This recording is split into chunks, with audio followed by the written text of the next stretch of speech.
So we're going to transition now to Ina McNeil. I'm going to switch seats with Ina because I'm seeing all of her beautiful artwork in front of me, and I'm not the person who made all of this. So we're going to switch.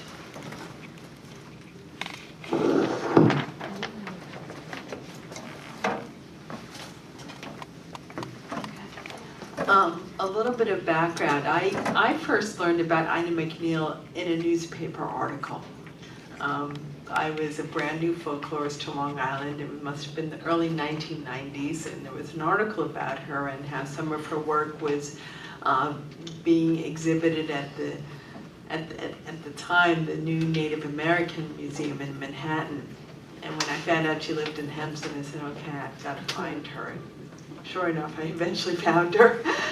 And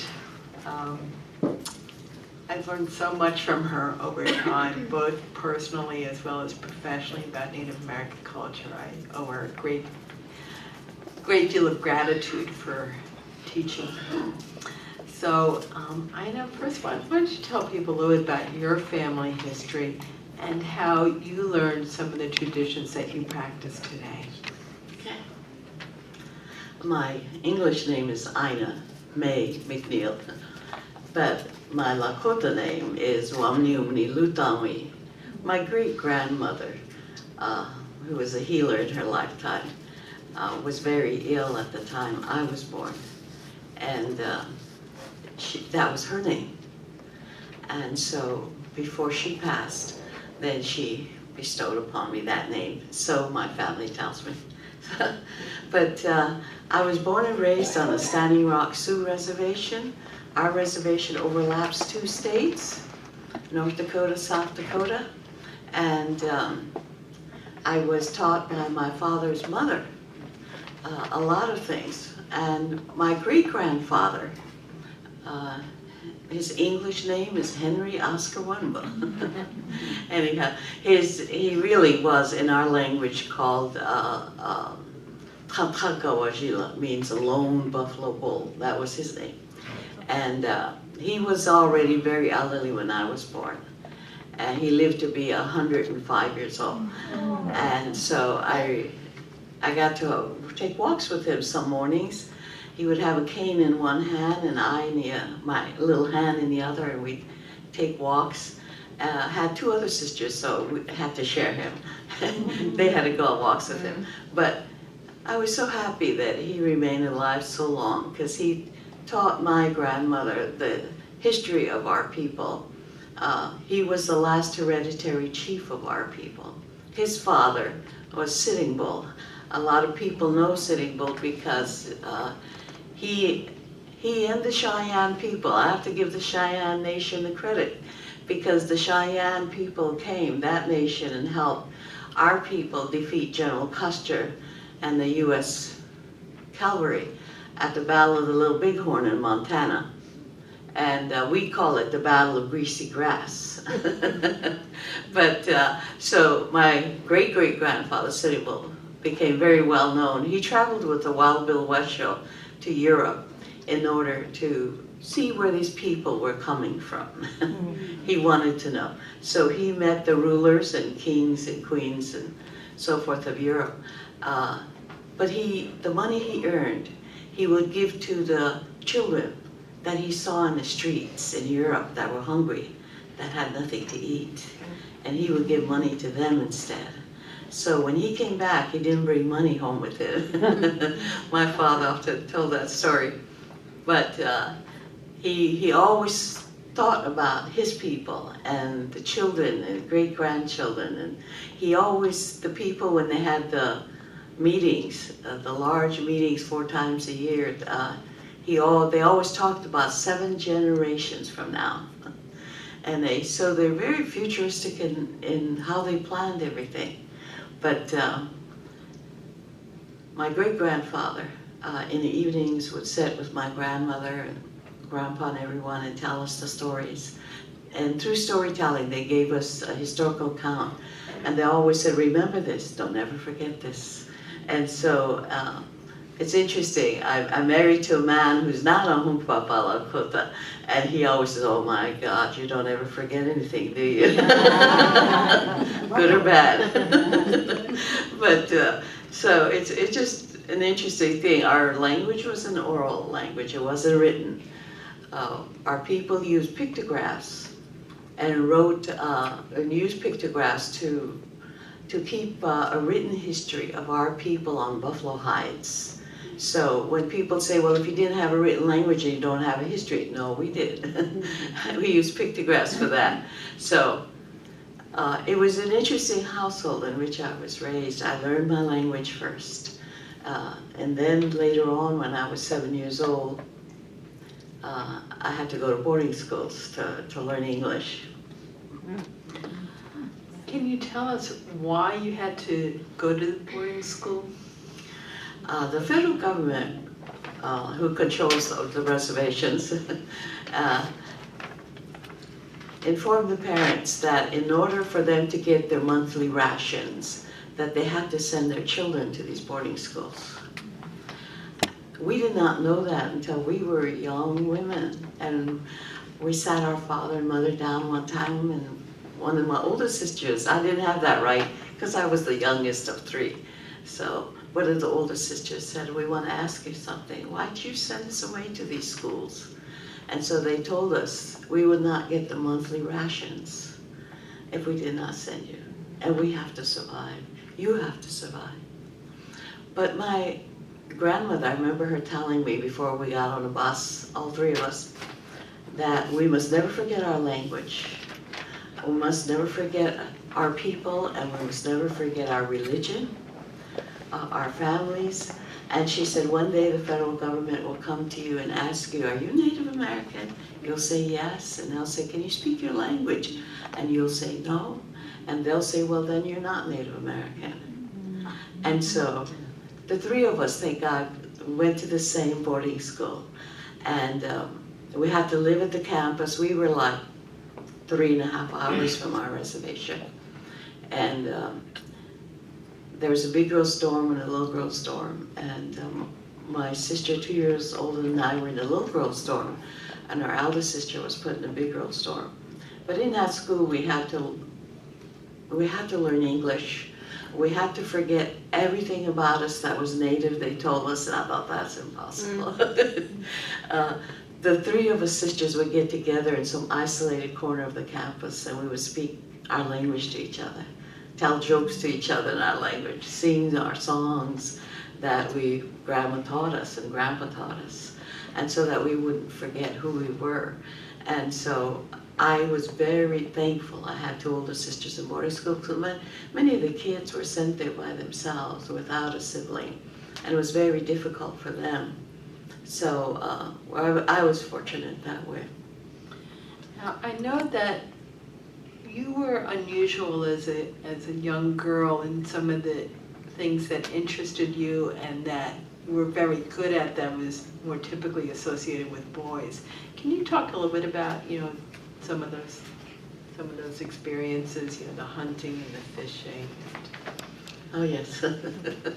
My 2 older sisters did not hunt like I did. I was allowed to go hunting with my father because my father had just us 3 daughters for many, many years, and one of us had to be the boy. I chose to play that part.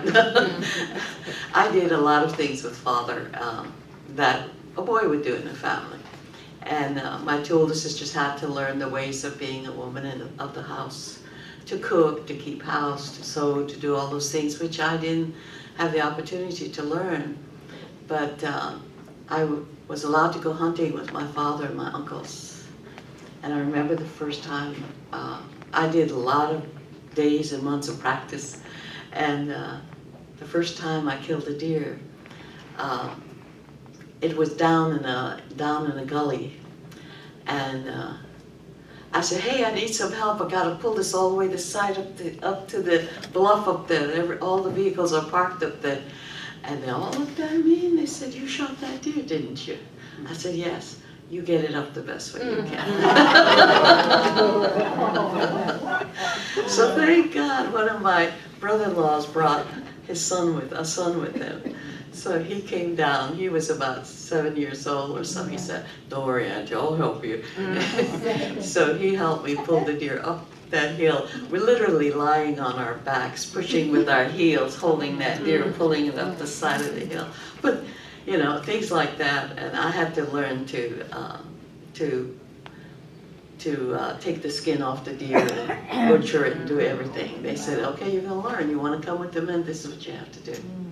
And so it was it's an interesting period for me. Like I said, I'm the one that learned to drive the tractors. I learned how to repair things on tractors, and because I had to drive tractors and plow the fields with my father, and because my father was a rancher farmer, the federal government gave large plots of allotted land to native heads of family, whether you're a woman or a man, during my great-grandfather's time. And so I inherited land from my grandmother, who inherited land from her father, my great-grandfather. But my father also had inherited land, and he was a rancher farmer. So growing up out in the country all the time, hardly ever saw lights in town unless we went there at night, which was rare. But an interesting life for me. Later on, of course, when I did get married, I didn't know how to cook. I didn't know how to do a lot of things. I fried this chicken look nice and brown on the outside, but it wasn't done on the inside. So I had to go to Mom's house, so you got to teach me how to do this stuff called cooking. But yeah, that's been many years ago. So what was your first artistic affinity for when you were growing up, and how did you learn? My father's mother, she's the one that was a well-known quill worker, and she used porcupine quills that she dyed. For majority of her work was done that way. But as she aged and got quite elderly, she did start doing beadwork. But eventually, Grandma became colorblind. So when I was a kid, she used to say, "Okay, make me my dishes of colors," and I'll put the colors out for her and tell her what they are. And then I saw what she was doing and watching her, and she said, "Do you want to learn?" I said, "Yes." So she taught me how to do beadwork, and later I learned how to do quill work. But she was very happy. I inherited her quills when she passed, because I was the one granddaughter that learned how to do quill work. So. You have some absolutely beautiful things here on the table. If you could, pick up, one or two and describe what they are and why you made them. Mm-hmm.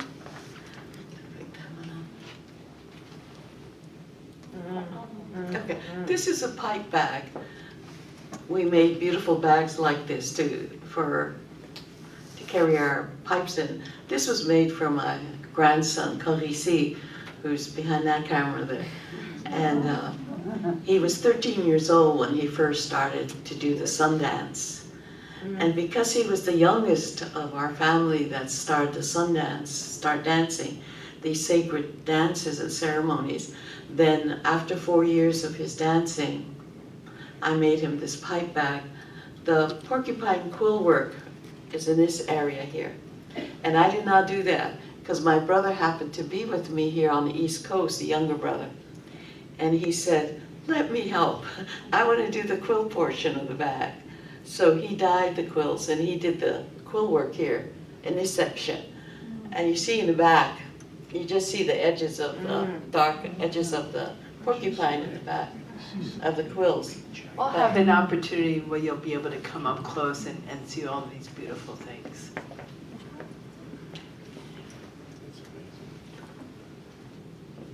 I brought moccasins, baby moccasins, because the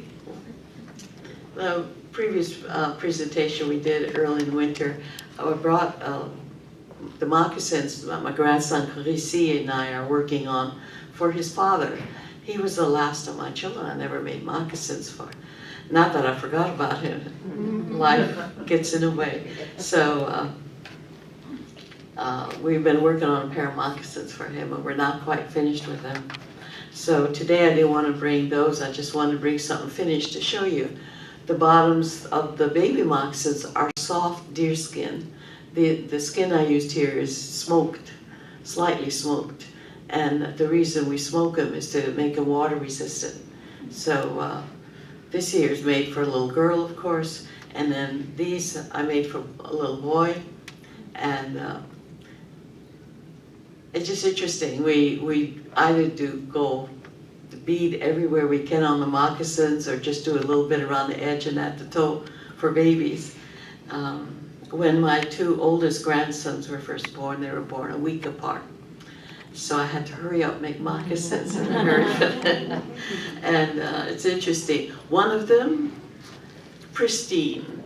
After he finished wearing his, like he hardly ever wore them. The other one looked like he ran in the mud with them. So I said, oh good, he got a lot of use out of his. So I just brought these little things just to show you. But I have a beaded hunting rifle here. I said we hunt in our family to go deer hunting. And so this is really a rifle case. The design in the back, this looks like diamonds. And we do designs that we can flip and repeat it on the other side. And so really it's a mounted design, but we have flipped it and I made it to diamonds. I'm the creator. Diamonds refer to the female origin of life. So I decided to flip the design and just put diamonds in it. But we decorate a lot of things. This is the point of the rifle that eventually went in here. But I like to do beadwork. I like to sew. So I decided I'd learn how to make star quilts when I was, I helped to cut diamonds, but really to sew the quilt together was done by my aunts, my father's sisters, and the older women of the family. And they'll say, you gotta learn how to do the stitches if you want to stitch on this quilt. So I just didn't stitch for a while. Now to my left, you'll see are two of Ina's quilts. And I know there's a very important design that's embedded in that, and also there's another one here on the table. Can you talk a little bit about, the Daybreak Star and its symbolism? Yes, of course, all the quilts have 8 points on them, and our people use geometric designs. Like I said, we didn't have a written language, but all the geometric designs have meaning. And for us, the 8-pointed star represented the Daybreak Star. If you wake up early in the morning at dawn and look to the east, you'll see the brightest planet on the horizon. You call it something else. We call it the Daybreak Star. So we raise our hands and we pray. Of course, we bathe before we do all of this early in the morning, and then face east and raise our hands and worship God. And then we pray at noon. And we pray at sunset as well. So I was taught to pray 3 times a day. And some people like to say we believe in nature and that there's God in everything. There's the Great Spirit in everything. That's what we do believe. But we do not pray to trees or animals or anything else. We do pray to God. We call him Taku Waka in our language. It's like something, God is mysterious. We can never know him because we are his creation. I often think sometimes man goes too far when we try to describe God. But anyhow, that's, in these boarding schools and in early missionary schools, like my grandmother and my aunts went to missionary schools, they were taught how to take fabric and to sew with it. And so they made the 8-pointed star. But quilters, for a long time before me, started to put other designs in the center of their 8-pointed star. The smallest one up there has an eagle design in it. And the eagle is very sacred to our people. It flies quite high, and we often ask them to carry our prayers to the Creator. And so eagle feathers are very sacred. Our people use it sometimes for headdresses, sometimes for their fans, but you have to take very good care of them. You just cannot place them anywhere. And each feather is earned by performing a meritorious deed. You do not just go out and shoot an eagle, you know. Our people didn't do that. So if they found an eagle body deceased lying somewhere, they would pick the feathers up and so forth. But they didn't go out and hunt them. Today there's a federal offense, of course, as we all know, and no American citizen could carry an eagle feather or have one on them. It's a federal offense. However, Native Americans can, because we still use it in our fans, in our regalia that we wear. And because of our religion and our beliefs, the federal government allowed Native Americans to use eagle feathers and to have them on them. So it's interesting that there's a small, minute group of people in the country that get to have eagle feathers, but I think that's wonderful because they almost became extinct because of the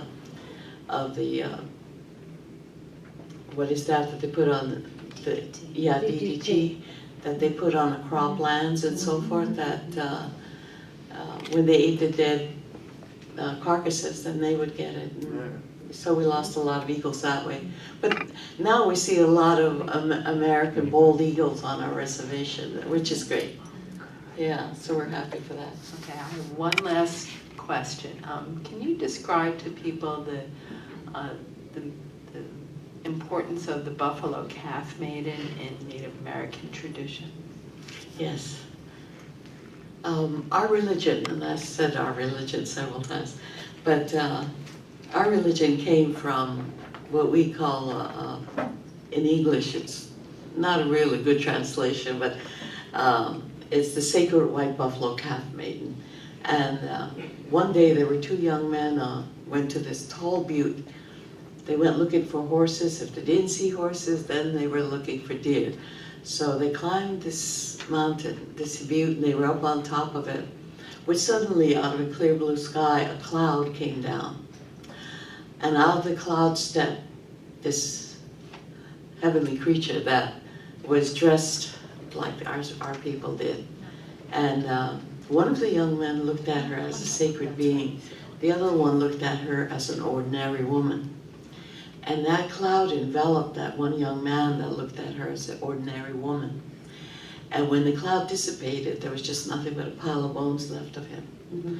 The other one that looked at her as a sacred being, she told him, "Go back to your people and give them this message, that I am coming, that the Creator has sent me, that I am coming to bring a gift, and I will teach you many things with this. You must build a teepee for me." To a certain dimension, she wanted it built, and what to put in it. So he went immediately home, and he told our people about her. And so they built a lodge. We call teepees lodges, and we don't really call them teepees. So I'm just using that word because I think the audience is familiar. So they built her a lodge to the dimension she wanted, and they put everything in it that she wanted to be in. And she came. And she stayed with our people for quite a while. And she brought the sacred pipe as a gift to our people at that time. The bowl of the pipe is a soft stone called catlinite. And the stem is made out of a cotton tree limb because it has a soft core to it. And our people could bore a hole through it or burn a hole through it very easily. So usually the stems are made of cottonwood, young cottonwood branches. And my grandson's pipe bowl, I know, is still in his pipe bag. I can feel it. But the pipe bowl was the feminine object of the pipe, and the stem was the male. But she taught our people 7 ceremonies in which to use this pipe. And one of them I talked about, my grandson's sun dancing. And one of them was the sun dances. One of the most important things we think is making a relative. If I wanted to take this gentleman as my brother, and I loved him very much, and we're very close, then we have a ceremony called making a relative ceremony. We invite a lot of people to witness it because we want everyone to know that he's going to be my brother from this day on. And so after the ceremony is finished and I have given him his feather and dressed him the way our people dress and so forth, then, and feed him, then I make the commitment then to care for him. If he needs a house, I provide it. If he needs food, I provide it. I provide everything for him. So he's closer to my brother. So it's an interesting thing. We make relatives, new relatives. And then we have, when somebody dies, you have keeping of the soul of somebody. And then a year later you have a releasing of the spirit. You release that soul, a ceremony for that. And there's even one, it's called throwing of the ball. The ball is a game that's played only by virgins, female virgins. So we have that. And we have a sweat lodge ceremony as well. And it's like going back, when they make the sweat lodge, it's a building that has a small little entranceway, but it's domed. And the only opening is the door in the front. And we go in there, and they bring hot stones and put them in the center. And the gentleman brings water in and pours water onto the stone, releases the steam. And we pray in there during that time. You close that front entranceway, and someone, whether if it's for men, then they'll have a male singer. He sings the sacred songs. They open by singing. They call it calling of the spirits. So they call the ancestors to come and join you in that sweat lodge, and to pray for you and assist you during that time. And then when you're finished, then you send them home. There's a sacred song for sending the spirits home. So these are the things we still do today. I know I didn't mention all 7 of them, but she said she will return one day, adding 2 more ceremonies, making it 9. So So I'm sure you've got lots of information and ideas, and we have time for a few questions. So, yes. Yes, hi. My wife and I, 2 to 3 times a year, always contribute to the St. Joseph's Indian School and Reservation in Dakota, and a representative calls us and say, if you ever are in the Dakota area, please visit our school. We'll be glad to show you around. Do you know any other information about that St. Joseph's Indian School? Okay, the question for those who couldn't hear is, this gentleman and his wife have been contributors to the St. Joseph's Indian School in South Dakota, and whether Ina is familiar with them and what the school does.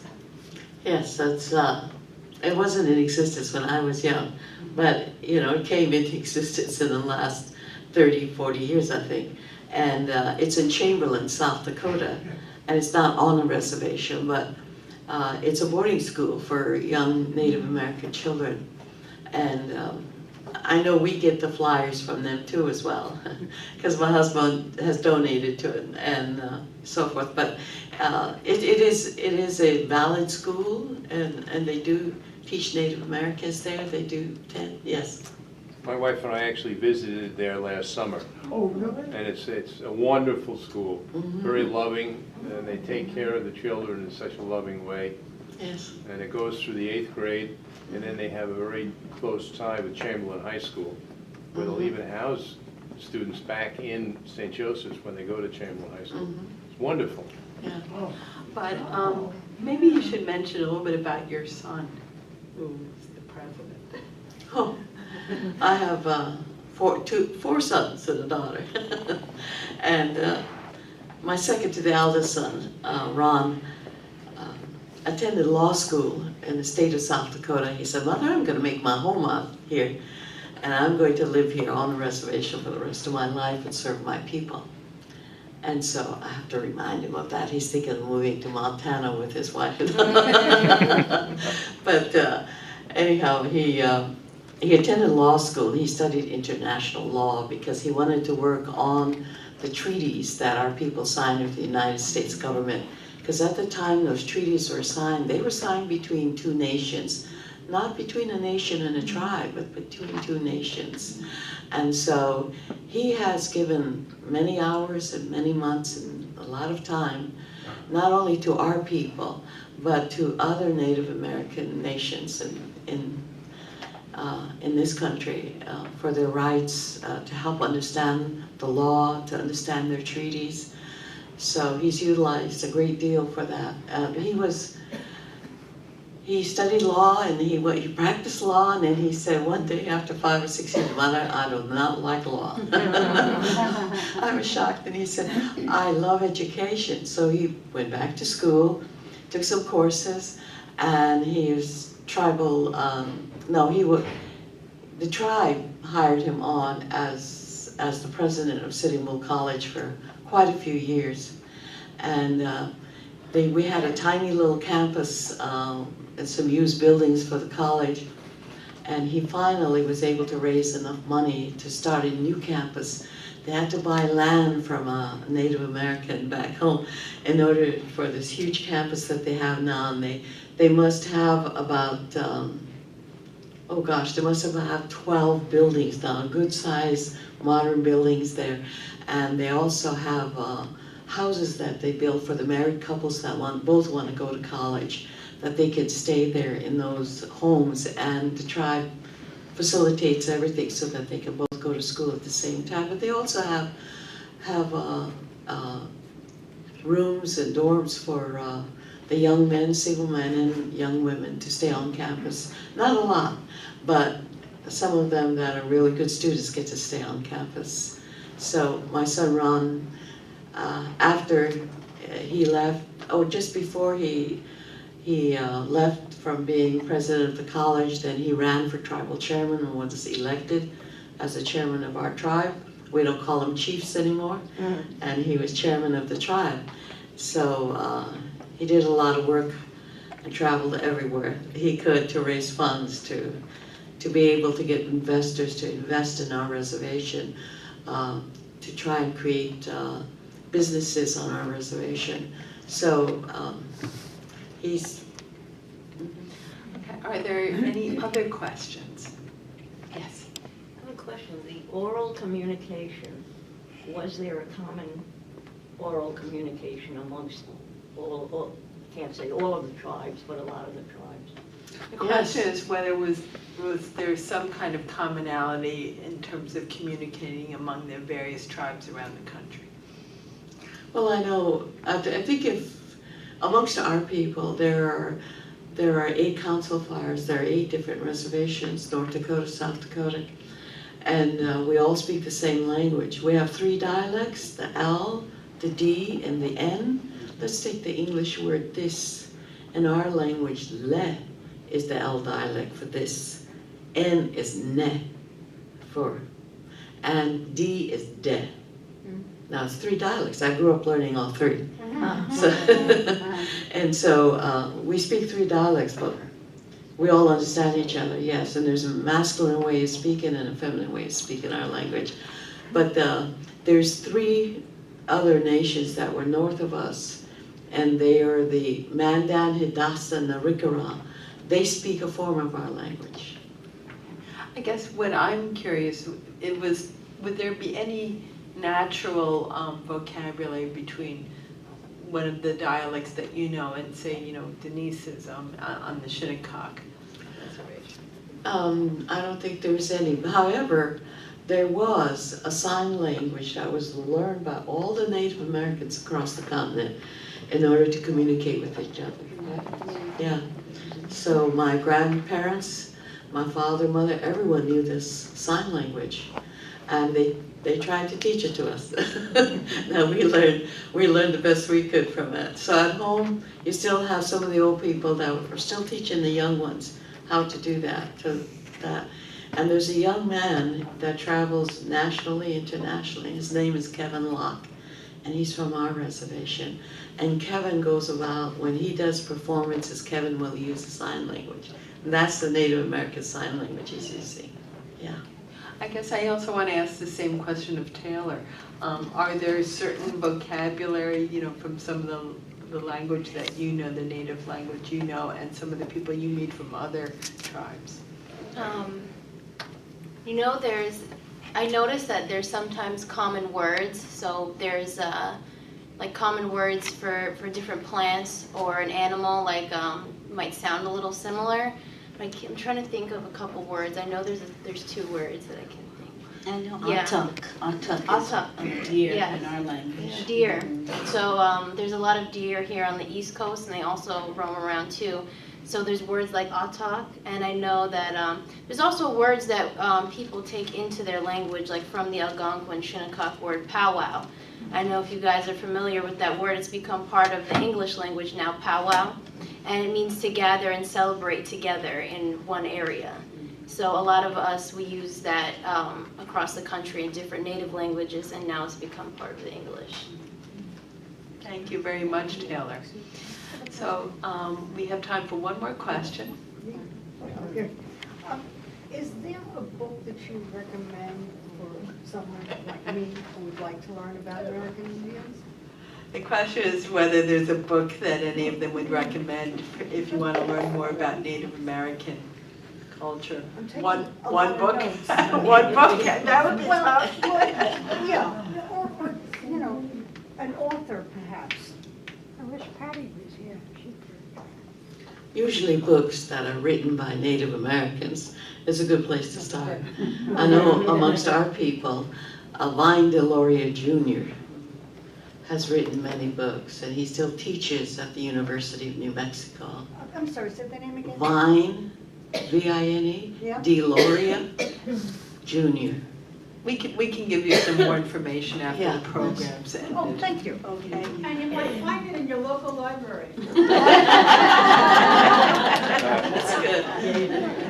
So we're going to take a short break now, and we're going to get ready, and we're going to learn more about Ina's granddaughter, Taylor Smith, who's also going to be doing some of the traditional dances that she's learned from her family and the various tribes.